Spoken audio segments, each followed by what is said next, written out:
జై గురుదత్త శ్రీ గురుదత్త. ఎందుకో ఈ సాయంత్రం పౌర్ణమి పూట కుమార సంభవంలో ఒక మంచి శ్లోకం గుర్తుకు వచ్చింది.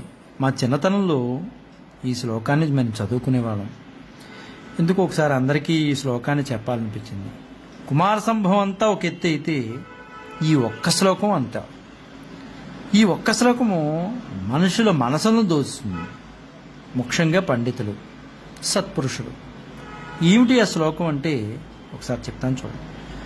ప్రయుక్త సత్కార విశేషమాత్మనా నమాం పరం సంప్రతిపత్తుమర్హసి యతస్సతాం సన్నతగాత్రి సంఘతం మనీషిభిః సాప్తపదీనముచ్యతే. అంటే శివుడు చెప్తున్నాడు పార్వతితో, నీచే పూజ విశేషములు అందిన నన్ను అన్యునిగా భావించద్దు. కారణం ఏంటంటే ఆ కారణం చెప్తాను.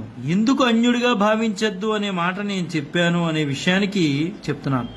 విద్వాంసులచే సత్పురుషుల యొక్క స్నేహము 7 మాటలు ఉచ్చరిస్తే చాలు, వాళ్ళిద్దరి మధ్యలో చక్కటి అనుబంధం ఏర్పడినట్లే.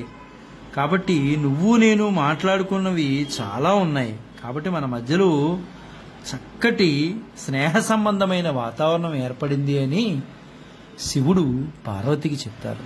ఎంత అద్భుతమేనండి ఇది, అద్భుతమైన శ్లోకం.